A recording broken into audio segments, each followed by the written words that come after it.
Assalamualaikum warahmatullahi wabarakatuh. Salam sejahtera untuk kita semua.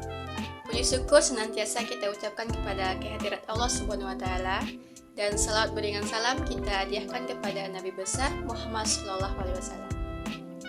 Nah, di video kali ini merupakan presentasi kami kelompok 3 pengantar bisnis dengan dosen pengampu Bapak Dr. Rino, SPD MPD MM. Baik, materi yang akan kami bahas yaitu tentang manajemen sumber daya manusia, tepatnya pada fungsi manajemen sumber daya manusia. Di mana fungsi manajemen sumber daya manusia terbagi menjadi 8 dan pembahasan materinya akan disampaikan oleh rekan-rekan saya.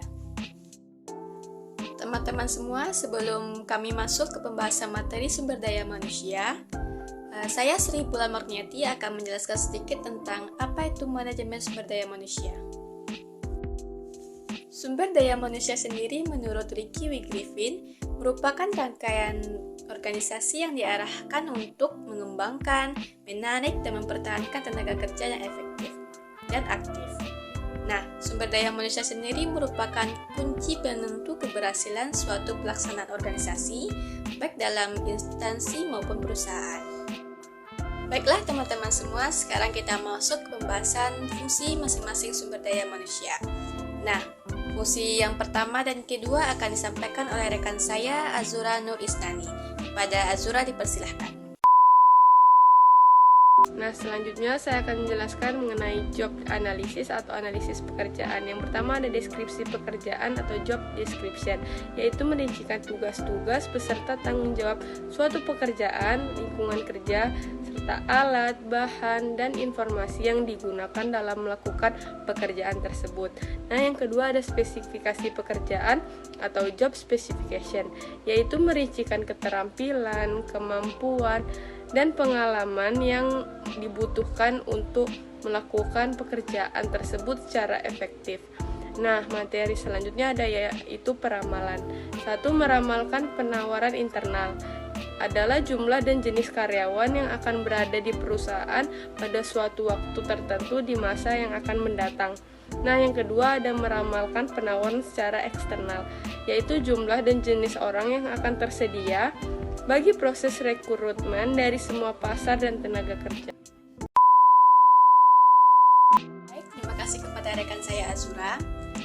Teman-teman semua, sekarang lanjut ke pembahasan materi yang kedua, yaitu fungsi manajemen sumber daya manusia yang ketiga, keempat, dan kelima, di mana akan disampaikan oleh rekan saya Aulia Rahma. Kepada Aulia dipersilahkan. Baiklah, saya akan menjelaskan tentang rekrutmen SDM. Rekrutmen SDM adalah pemilihan karyawan baru untuk mengisi posisi yang ada di dalam organisasi maupun perusahaan. Rekrutmen meliputi beberapa proses, yaitu pengiklanan lowongan kerja, pemilihan, dan pengumpulan aplikasi, wawancara, tes, dan pemilihan karyawan yang tepat untuk mengisi posisi tersebut. Rekrutmen SDM terbagi dua, internal dan eksternal. Internal menimbangkan karyawan yang ada dalam perusahaan tersebut untuk mengisi posisi tersebut. Sedangkan eksternal adalah melibatkan orang-orang dari luar organisasi atau perusahaan untuk mengisi posisi tersebut dengan metode pengiklanan, wawancara di kampus, bekerjasama dengan badan-badan yang menyediakan lowongan kerja, dan lain-lainnya. Menyeleksi sumber daya manusia merupakan tahap setelah rekrutmen. Menyeleksi sumber daya manusia memiliki beberapa tahap. Yang pertama, aplikasi formulir merupakan informasi tentang pengalaman pekerjaan, latar belakang pendidikan, dan data demografi. Ini merupakan salah satu alat efektif untuk menyeleksi. Yang kedua, tes. Tes terhadap kemampuan, kreativitas, dan sifat dan kemampuan pekerjaan tertentu. Ini merupakan salah satu seleksi yang paling terbaik. Yang ketiga, wawancara. Wawancara merupakan seleksi yang paling tak populer. Namun, wawancara merupakan alat prediksi terburuk. Sering terjadi, kandidat pada awal wawancara akan menjadi evaluasi selanjutnya. Yang ketiga, teknik lain. Sebagian organisasi atau perusahaan menggunakan teknik selain wawancara, tes, aplikasi formulir. Selanjutnya, pengembangan angkatan kerja. Yang pertama, program kompetensi khusus yang dirancang untuk memotivasi kinerja yang tinggi. Yang kedua, bonus, insentif kinerja individu dalam bentuk pembayaran khusus yang melebihi gaji karyawan. Yang ketiga, sistem upah berdasarkan presentasi. Insentif individu yang menghubungkan kompetensi dengan kinerja dalam jabatan non-penunjangan. Yang keempat, upah berdasarkan kinerja, insentif individu yang menghargai manajer atas output yang sangat produktif. Yang kelima, rencana bagi hasil. Rencana insentif untuk mendistribusikan bonus kepada karyawan ketika laba perusahaan naik di atas level tertentu. Yang keenam, rencana pembagian keuntungan. Rencana insentif yang memberi imbalan ke berbagai kelompok atas perbaikan produktivitas. Yang ketujuh, rencana pembayaran untuk pengetahuan. Rencana insentif untuk mendorong karyawan mempelajari kreativitas baru atau menjadi terampil pada pekerjaan lain. Yang ke-8, tunjangan.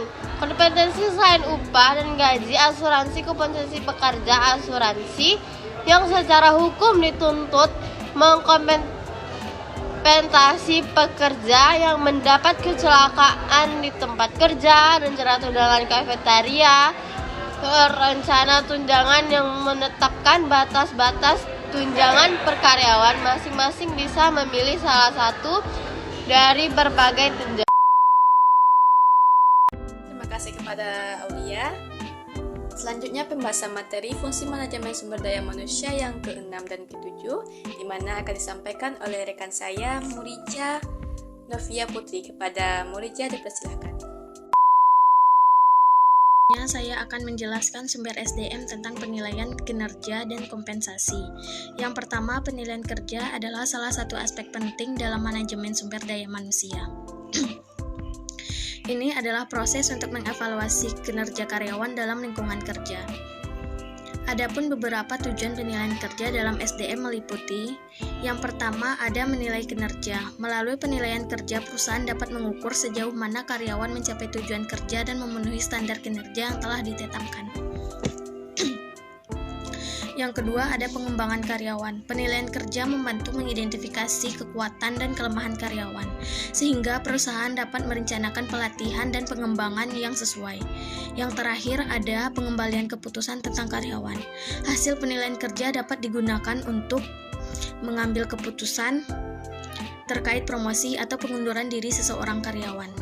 Selanjutnya ada kompensasi. Kompensasi merupakan faktor utama dalam mempertahankan pekerja terampil adalah sistem kompensasi, yaitu paket imbalan total yang diberikan kepada karyawan sebagai imbalan atas tenaga mereka terhadap perusahaan. Bentuk kompensasi yaitu tunjangan berupa upah baik dalam bentuk uang maupun barang yang didapatkan atas jasa yang diberikan karyawan terhadap perusahaan. Terima kasih kepada Murija. Nah, teman-teman semua, masuk kepada penjelasan fungsi manajemen sumber daya manusia yang terakhir, yaitu yang ke-8, di mana akan disampaikan oleh rekan saya, Novia Dwi Arianti. Kepada Novia, dipersilakan. Pemberhentian ini merujuk pada pemutusan hubungan kerja antara perusahaan dengan karyawan. Jadi ketika perusahaan ini tidak bekerja sama lagi dengan karyawan atau karyawan ini tidak lagi bekerja di suatu perusahaan, disitulah disebut dengan pemberhentian. Pemberhentian ini terjadi ada beberapa alasan. Di sini saya mengambil 5 alasan. Yang pertama itu pemutusan hubungan kerja. Pemutusan hubungan kerja ini terjadi ketika suatu perusahaan ini mengakhiri kontrak kerja suatu karyawan, entah itu karena kinerja karyawan ini yang kurang memadai atau karyawan tersebut melanggar etika atau aturan yang berlaku di perusahaan tersebut, atau kebijakan-kebijakan yang berlaku di perusahaan tersebut dilanggar oleh karyawan ini. Jadi dari pihak perusahaan melakukan pemutusan hubungan kerja dengan karyawan. Alasan pemberhentian yang kedua yaitu pensiun. Pensiun ini terjadi karena suatu karyawan ini sudah mencapai batas usia atau masa kerjanya. Jadi karyawan ini melakukan pensiun sesuai dengan batas usia atau persyaratan pensiun perusahaan. Semisalkan perusahaan ini menargetkan karyawan yang bekerja di perusahaannya dengan masa kerja 60 tahun. Ketika karyawan ini sudah mencapai usia 60 tahun, maka karyawan ini akan dilakukan pemberhentian dengan alasan pemberhentian pensiun. Alasan pemberhentian yang ketiga yaitu pengakhiran kontrak kerja. Pengakhiran kontrak kerja ini terjadi ketika karyawan ini dipekerjakan dengan kontrak kerja dalam tanggal akhir yang telah ditentukan. Jadi pemberhentian itu dilakukan ketika kontrak kerja itu berakhir. Semisalkan karyawan dipekerjakan di suatu perusahaan itu dalam usia kerja 55 tahun. Jadi ketika suatu karyawan ini sudah bekerja 5 tahun, maka ia akan diberhentikan oleh perusahaan dengan alasan pengakhiran kontrak kerja. Alasan pemberhentian yang keempat yaitu keinginan dari perusahaannya. Keinginan dari perusahaan ini dapat terjadi mungkin karena karyawan ini sudah mencapai usia lanjut dan tidak memberikan keuntungan lagi bagi perusahaan. Jadi perusahaan tersebut melakukan pemberhentian. Alasan pemberhentian yang kelima atau yang terakhir yaitu keinginan dari suatu karyawan itu sendiri. Mungkin karena karyawan ini kurang mendapatkan kepuasan di tempat dia bekerja di suatu perusahaan yang bersangkutan, maka karyawan ini melakukan pemberhentian dengan keinginannya sendiri karena dia mungkin kurang mendapatkan kepuasan di tempat dia bekerja tersebut, maka ia melakukan pemberhentian. Dan juga pemberhentian ini tidak bisa asal dilakukan dan juga harus sesuai dengan syarat-syarat dan ketentuan yang telah berlaku di suatu perusahaan tersebut. Terima kasih kepada Novia. Nah, teman-teman semua, itulah presentasi kami tentang manajemen sumber daya manusia. Semoga apa pembahasan yang kami sampaikan dapat bermanfaat untuk kita semua. Dan saya mewakili kelompok 3 memohon maaf apabila selama pembahasan materi kami terdapat kata-kata yang salah. Dan saya akhiri presentasi kami dengan mengucap wabillahi taufiq wal hidayah. Wassalamualaikum warahmatullahi wabarakatuh. Little bit of bitch could have been my friend. Now you better walk, yeah.